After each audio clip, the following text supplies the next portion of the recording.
Coming up on Innovations, learn how leading immunologists are transforming our understanding of health and disease. Join us as we travel to Brazil to explore the latest breakthroughs in tissue regeneration. Take a behind-the-scenes look at the world of digital advertising. And the latest advances in science and medicine bring new solutions for orphan diseases. All ahead in the next half hour. I'm Ed Begley Jr., and welcome to Innovations, an educational series dedicated to informing the public on the latest advancements and breakthroughs taking place across the globe. Throughout this series, we'll explore the significant issues impacting our lives today and discover how we're preparing for the future. The immune system is central to our health and well-being. It is the body's defense against infectious organisms and other invaders. Through a series of steps called the immune response, the immune system attacks organisms and substances that invade our systems and cause disease. The immune system is central to our health and well-being because it protects us from many infections. Immune cells go everywhere in our body, patrolling to keep us free from infection. However, immune cells sometimes over-respond and cause what are called autoimmune diseases.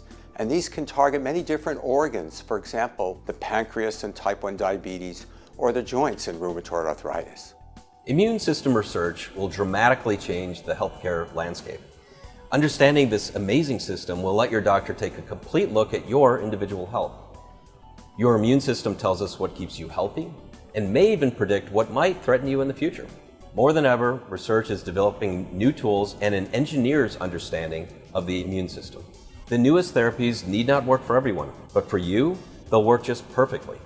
A reasonable future is going into your doctor and saying, "Doctor, what is it just for me that will make me feel well again?" And based on precise measurement and computational methods now being developed in the lab, medicine is personalized for you in the clinic. Understanding the immune system really gives us that future.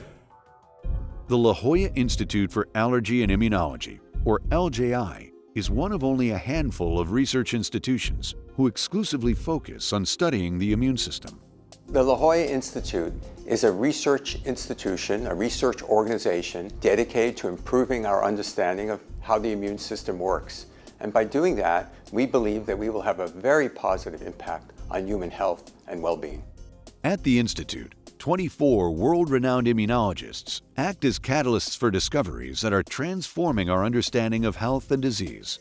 The scientists at the La Jolla Institute are transforming our understanding of health and disease through areas that historically have been part of immunology, such as improving vaccine development. However, they're also at the forefront of our understanding of how we can train the immune system to fight cancer and how the immune system contributes to chronic inflammatory conditions like heart disease. While vaccines are amazing medicine, in the past they've been created through diligent trial and error type creation.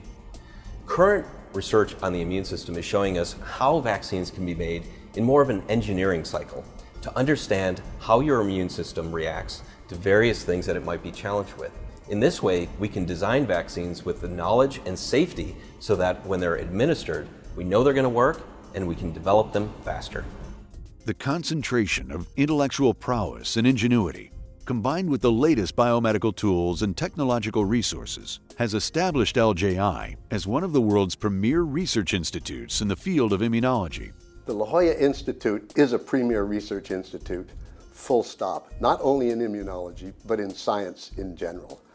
This institute has brought together some of the most ambitious and creative scientists in the world, people who actually know how to work together. The management has created the environment where they want to work together. That, coupled with the La Jolla Mesa, where they have other collaborators, is such that there's nothing else like it in the world. They're a wonderful institution. In addition to having the world's largest open access database, detailing what the immune system sees and how it responds, LJI also leads a unique effort in human immune profiling. Human immune profiling is the study of the changes that happen in the white blood cells as a result of the attack on the body represented by disease or infection. Each disease or infection has specific changes, and we can tell which genes are turned on and off. And this is important to be able to reproduce those changes to develop very effective vaccines or treatment. It's also important to be able to tell ahead of time which individuals are at risk of developing the more severe disease. The overall goal is to provide a comprehensive understanding of the immune system and its regulation, to gain insight in what constitutes a protective immune response, and how to design preventative and restorative therapies, including more effective vaccines. When we achieve a better understanding of how the immune system works, it will have an enormous positive effect on human health. Think of vaccines, for example. When we have a vaccine against HIV, tuberculosis, malaria, and Zika, think of how great the effect will be on human health. And by the same token, all of those autoimmune and inflammatory, destructive immune responses, if we could prevent them while maintaining normal immune function to prevent infection, think of how great the effect will be on human health and well-being. Right now in the research lab, exotic instrumentation captures massive amounts of data, revealing in splendid detail how the immune system works. The trend is to move this ultra-precise examination of the immune system into the clinic, and that is going to transform the way we improve human health.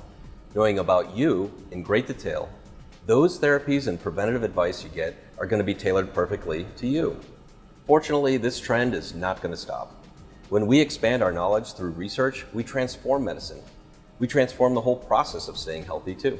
With a rapid pace of discovery, this revolution is going to be similar to what we saw with powered flight, where 65 years after the first flight, we were on the moon. And it changed our world and what it means to be human. The same is happening in medical research. With new technology at our disposal, research in a single lifetime is going to redefine early diagnosis, successful treatment, and disease prevention. For more information, visit www.lji.org. Currently, cardiovascular disease affects more than 1 in 3 American adults. As science and technology continue to advance, so do the treatment options available. Watch as we explore the ever-changing world of science. Cardiovascular disease is the leading global cause of death, accounting for 17.3 million deaths per year. When a patient needs heart valve replacement, basically they have two options, which are biological valves and mechanical valves. The main drawback from mechanical valves is that the patient needs a permanent anticoagulation for the rest of his life. That means that he needs to go to a lab every month just to check if his blood is really thin enough and protecting him for having thromboembolic event and not strong enough to have a bleeding event. So that impacts the quality of life of those patients. On the other hand, biological valves give a better quality of life for the patients. However, they don't last forever. Established in 2006, Tissue Regenix is a leading medical devices company in the field of regenerative medicine. Tissue Regenix is a regenerative medical device company. We're based in the UK. We are developing a range of decellularized devices, which essentially look to replace damaged or diseased tissue with a scaffold that regenerates inside the patient. D-Cell is a novel, safe, and cost-effective treatment for chronic conditions. It allows the patient's own cells to build upon this scaffold and regenerate like-for-like tissue without the risk of rejection. D-Cell is the core technology, the patented technology that Tissue Regenix is commercializing, and essentially that's a way of taking tissue, be it animal tissue or human tissue, removing the cells, removing the DNA, removing all the things that the patient's body might reject when it was implanted into them, and providing it with essentially a blank canvas. So once it's put into the body, the patient's own cells re-infiltrate that and it becomes a living piece of tissue with the patient's own cells in it. So essentially what we're providing is a long-term living repair for the patient rather than a piece of metal or plastic, which is where technology has been for the last 30 or 40 years. When you implant a homograft, which is a human valve, normally tissue banks are still using cryopreserved allografts. Cryopreserved allografts comes with the donor cells, which are immunogenic, causes some kind of immune reaction, which has impact on the durability of these allografts. If you decellularize a tissue you take all the cells out. You're only left with the extracellular matrix, which is immunologically inert, and we have proven that in patients already. So what happens is that those decellularized allografts, they are much better incorporated by the host, and the durability will be longer. We could even see that the patient's own cells will repopulate that graft, making it a kind of a living graft. When the physicians start to implant these kind of valves, they were very happy with the results. And what's good is that we don't need to use liquid nitrogen freezers anymore, and we don't need cryo shippers anymore. With the D-cell, you know the size of the valve, you know the length of the valve, and the valve is ready to use. So a big advantage of the D-cell is that you don't have to defrost. So you can shorten the operation time, and more importantly, you can shorten cross-clamp time, which is the time where the heart needs to be protected. So every 5 minutes or every 10 minutes is important at the end of the operation. When the doctor told me I would have to go through surgery, I was really scared because I've never been through any kind of surgery, always had a healthy and calm life. So I got scared. Scared especially because I didn't have any symptoms. After I had the procedure, I felt a lot better. I knew I was fine, that I could get pregnant. That was what I wanted the most, and to have a good life with my son. Currently, this technology is being used in the treatment of pediatric heart valve disease in Brazil. In Brazil, unfortunately, we still have a lot of rheumatic valve disease, so we still have many patients needing a aortic valve or pulmonary valve replacement or mitral valve at very young stage in their lives. And more importantly, patients who had operations for congenital heart disease at a very early age in their lives, they are coming back needing a valve replacement when they are 20s or 30s. So the D-cell technology will be amazing for those patients. If you look at the kids who received the heart valves in Brazil, they've been implanted in children and they've allowed those children to develop and grow normally, have active lives, do all the things that kids want to do, but they've gone from kids who are 1 year old to now 10 years old or 11 years old, and those valves have developed with them.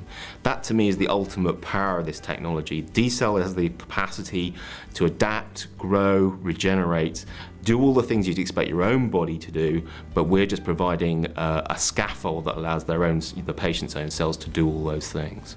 To date, more than 500 children in Brazil have received a D-cell heart valve, allowing them to return to a normal quality of life. I like to play with my sister, play games, play with my friends. I like to play dolls with my sister. I like the ballet with my friends. It's really fun. With this treatment and the surgery, it allowed me to run more, attend gym class, jump on the trampoline, which I couldn't do much before. I also feel a lot less tired. Patients want to have a normal life and be free of reoperations. And if you can use a decellularized allograft, which now we have been seeing through many of echo studies and CT scans that these valves are performing better, I think in most of those cases, the operation will last much longer because of these technologies. As the years go by, I feel more confident that I can do things like everyone, and I am not different. I feel more comfortable after the surgery and the treatment. I'd like to say to other women who might be in the same situation as me, who have the dream of getting pregnant and also have this problem too, absolutely see if you are a candidate for this procedure, because you will have a new chance at life. So my advice is to ask your doctor and get the procedure. The D-cell technology can basically be used to replace any diseased or damaged piece of soft tissue. So that goes from wound care, for instance. The product we launched in the United States, Dermapure, is to treat chronic wounds, diabetic foot ulcers, venous leg ulcers, a massive problem, a $1.4 billion market in the United States alone. And we're also using it to treat sports medicine injuries. So we have products that basically address injuries of the knee. So NFL players, for instance, they're always busting their anterior cruciate ligaments, their ACLs, and we've just literally started a clinical trial in Europe that seeks to provide a natural regenerative replacement for those types of injuries. So from a perspective of, what can it do, it's more important to say what can't it do. D-Cell's not about future stuff that's going to be around in 15 years' time, it's about products that are available now. And in the case of the patients in Brazil who've received the decellularized heart valves, we've got very real evidence. We now have 10-year data that supports the use of those products in the types of patients that they've been used in. So it's not just a wish list, it's not just a technology, a future technology, it's technology that's available now, it's being used with real people solving real problems. For more information, visit www.tissueregenix.com. Digital technology brings continuous innovation and is changing almost everything about the way we live. Watch as we explore some of these technologies that are revolutionizing the industry. Today, the internet plays an integral part of everyday life. Media and contemporary communications have in many ways reorganized time and space for users and audiences. Well, the biggest change with digital media is that it makes it easy for anyone to be a content creator and to get people to be able to find and discover and enjoy their content. Historically, anyone could produce content, but getting it distributed was hard. The web made that easier and sort of democratized media distribution. And as a consumer, you have access to an unprecedented choice of media, and the chance that you can find someone creating content that's aligned with your passion is very high. As a global leader in applying the power of big data and analytics to digital and mobile advertising, Quantcast was founded to help the world measure and understand digital audiences. Quantcast is a data technology company. We help publishers understand the audiences that consume their digital content, and we help advertisers reach just the right people for the products and services that they offer. We do this by processing enormous amounts of data with a technology called machine learning that can understand the underlying patterns of consumers across digital media and organize that in a way that's useful for publishers and advertisers. The measurement of how many people and who are they is crucial for making the advertising industry work. Quantcast Measure is a different way of doing that. It's a better way of doing that. Traditionally, both in the offline worlds of TV and magazines and newspapers, people have used what's called a panel. They take a small number of people and they track exactly what TV shows they're watching, what newspapers they're reading, what radio stations they're listening to, and then they project that on the entire population. It's a process that at an aggregate level works okay when you've got no better alternatives, but it is rife with inaccuracies. Quantcast Measure, which has been around for now almost 10 years, takes advantage of one clear fact about the internet, which is you can actually measure directly from the publisher's server exactly how many hits are happening. So you can be far more accurate. And that's a technology called direct measurement that Quantcast pioneered about 10 years ago. By building its own adaptive modeling and machine learning technology, Quantcast can uniquely identify human behavioral patterns at scale. Machine learning is a branch of computer science which is concerned with how we get computer systems to spot patterns or respond to inputs by learning from examples rather than being pre-programmed with an explicit set of rules. So in our field of what's called programmatic advertising, the actual advertising that we see online is auctioned in real time. Each spot is auctioned as the web page is loading. So we have to deal actually with millions of these decisions every second. And what we're trying to do is to make a decision as to whether a particular spot will be relevant for a given consumer. And that's where the machine learning can be so powerful. Imagine we're helping a travel client. One of our customers wants to be able to promote travel to San Francisco. And we want to understand the reasons why people might travel to San Francisco. And as an example, for a particular advertiser, our systems were able to discover an unusual pattern where there were lots of people interested in dentistry traveling to San Francisco, which on the face of it would stand out as not making much sense, but actually turned out that there was a big annual convention for dentists at the Moscone Center, the convention center in San Francisco. And these are the sorts of patterns that these computer systems can pick up. Not just one pattern for a given outcome, but hundreds, thousands, even tens of thousands of different patterns that when pieced together provide a very significant, very accurate audience for that advertiser, and of course are creating relevant, useful experiences through advertising for those consumers. The company works with the majority of the at-age top 100 brands, over 50% of the top 1,000 publishers, and powers advertising in 29 markets around the world that deliver accuracy at 30% above its competitors, as reported by the Wall Street Journal. Well, actually, it's between 30 and 50%, depending on exactly what targeting we're talking about. But the reason we do is actually pretty straightforward. So I've got a 5-year-old daughter, and she's just getting into the stage where she loves to do connect-the-dot puzzles. And what I've noticed is that the more dots in the puzzle, the faster she sees the pattern, and the quicker she completes the puzzle. What we're able to do at Quantcast, and the reason we're able to do it with more accuracy and greater speed than any of our competition, is pretty much analogous to the same thing. We have more data from our partnerships with over 100 million online destinations, and therefore we see more dots. And because we see more dots, our ability to see the picture both more clearly and more quickly is driven off of that. So it's the size of the data set that we've got that allows us to see the pattern, which allows us to show ads that are more relevant to any given consumer, which makes them more likely to respond. So that if you were to look at the weather in Hawaii now, we would be serving you an ad 1 to 2 seconds later that is relevant to the fact that you just looked at weather in the city that's not your own. That's what makes Quantcast Advertise special. It's a product to serve advertising in this real-time environment, but because we have more data, more accurate and more real-time, the ads we show are more relevant to the consumer and therefore more effective. Quantcast is driven by the potential for big data to radically improve connected experiences and continually transform the way we make sense of the world. When Quantcast was founded, this currency that you require to trade advertising, that advertisers and media owners need to be able to understand how many people are watching, who are they the right audience, that's in effect a currency. Quantcast was founded on the idea of democratizing that process. If you can use a simpler, more accurate process for measuring and developing that currency, then millions of sites, not hundreds of sites, could get themselves measured and therefore in turn could sell advertising to all of our favorite brands from Madison Avenue and elsewhere. And that's the journey we are on. How do we democratize measurement? And now how do we democratize the actual serving of advertising so that everyone from the largest advertisers to tiny advertisers who are basically operating out of their garage, they can now sell their products and services. They can spend as much as they can afford and they can build from there. And that is what's possible in the age of democratized media, and that is something we as a company have always been committed to enabling. For more information, visit www.quantcast.com.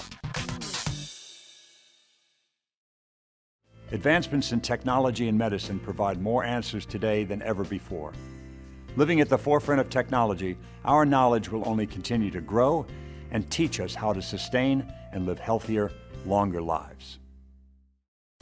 Each year, orphan diseases afflict millions of individuals around the globe. Traditionally, the big pharma companies have developed medicines for the treatment of prevalent large diseases. You have the cancers, you have the cardiovascular diseases that affect millions of patients. That means that there is a large population of patients suffering from rare diseases, or what we call today orphan diseases. These diseases have basically not received interest from big pharma companies over the last 30 or 40 years during all the medical boom. The diseases are very severe, and since there is no current treatment available because nobody has developed treatments for them, they are diseases with a very, very high unmet need. Orphan diseases have not benefited from the biotechnological efforts and consequent breakthroughs witnessed for other, more common diseases. Recent statistics show that 95% of rare diseases do not have a single FDA-approved drug treatment. Rare diseases per definition affects few people, and traditionally, of course, in the big companies, drug development has been driven by large market opportunities. So from an academic and from a patient standpoint, there has been a tremendous amount of desperation among the sufferers of rare diseases and the physicians treating them that they could not get the attention of the large pharma companies. The Orphan Drug Act was a piece of legislation that was put in place in the US in 1983, and it arguably has had a tremendous effect on incentivizing companies to develop products for rare diseases. Before '83, in the decade before, about a handful of medicinal products were developed for rare diseases. In the last 30 years, 400 products have been developed for rare diseases. The Orphan Drug Act tries to help. It tries to incentivize the companies to develop products for these diseases. 60 or 70% or even more of these diseases are genetic diseases. And genetic diseases very often affect children at a very young age. And very often the diseases are so severe that the children will not survive into adulthood. Founded in 2009, Orphazyme APS is on a mission to improve the life of patients suffering from some of the most devastating of these rare diseases. Orphazyme was founded on a pioneering piece of science done by world-leading scientists in the field of heat shock proteins. Literally taking research from the academic lab bench and put it into a company where we would try to apply this to develop new and innovative treatments for rare diseases. We've moved our projects from bench side through preclinical studies into clinical studies, and we are now today starting our phase 3 clinical study in patients suffering from a genetic disease called Niemann-Pick disease type C. A phase 3 clinical study is the last clinical study before a medication is approved for the treatment of a disease. Orphazyme's proprietary, innovative technology aims at mobilizing one of the body's own major cell protective systems, an intricate signaling network called heat shock proteins and their partners that act as nature's own chaperones for the proper function of proteins. At Orphazyme, we work with the body's own defense systems. In particular, we work with a system called heat shock proteins, which has naturally evolved to protect us against different disease states. That can be diseases that arise from protein misfolding or from mutations within our DNA, and which then give cause to a variety of diseases. Orphan diseases are in fact very different from each other, as they all have their own single mistake in a gene. But there are some common things in these orphan diseases, which are also common for non-orphan diseases, including Parkinson and other common degenerative diseases, is that the defense mechanisms of the cell fail in the end. So if we can lift them up, we believe that basically similar therapies could be used for very different diseases. The problem with orphan diseases, where you have these inborn errors in your DNA, is that the body never recognizes this as a foreign disease, that is something it should react to. Thus, we need to nudge the system a little bit to let it understand that we are in fact dealing with a disease that the body should have perceived and should have reacted to, but it doesn't. So by gently nudging and manipulating this system, we're bringing the body's own awareness back that there's something here that's wrong and it should address. By improving the body's own capacity to deal with many of these orphan diseases, Orphazyme seeks to transform the understanding and treatment of these rare diseases. By understanding orphan diseases and the molecular biology of the orphan diseases, we can also apply that knowledge to much larger diseases. One current example is one of the diseases we're studying in Orphazyme, which has major implications for Parkinson's disease as well. The same mutation that has arisen in the orphan disease, and which we thus can study in this rare orphan spectrum, is also a major risk factor for developing Parkinson's disease later on in life. So in fact, by making a therapy that can be used for the orphan disease, we are also starting to grasp a phenomenon that could be used to treat Parkinson's disease. The scope of Orphazyme is rather special, as it aims at finding treatments for very rare diseases, very few patients who've been probably forgotten by the medicinal industry until now. So that is, of course, a very rewarding task to be part of. We believe that our approach can be used to treat not only rare diseases but also larger diseases such as Alzheimer's, Parkinson's, ALS, and so on, diseases that affect millions of people today. But that said, we also believe at Orphazyme that even the small diseases are as meaningful to develop treatments for as the larger diseases. Obviously, we do many things very differently in a small biotech company than in large pharma, mainly due to limited resources. But we have, and I think many small companies have, made a virtue out of necessity, in that we have to be and want to be very inclusive. Out of necessity, we have to work closely with patients and with the leading scientists out there in the academic society. And it is a very gratifying experience because you interact so closely that you feel you're developing a treatment for a patient and not for a disease per se. We do believe, in our company being a small company, that it is as meaningful to develop a treatment for a small disease as it is to develop a treatment for a larger disease, especially if you can have a big impact on the patient's lives.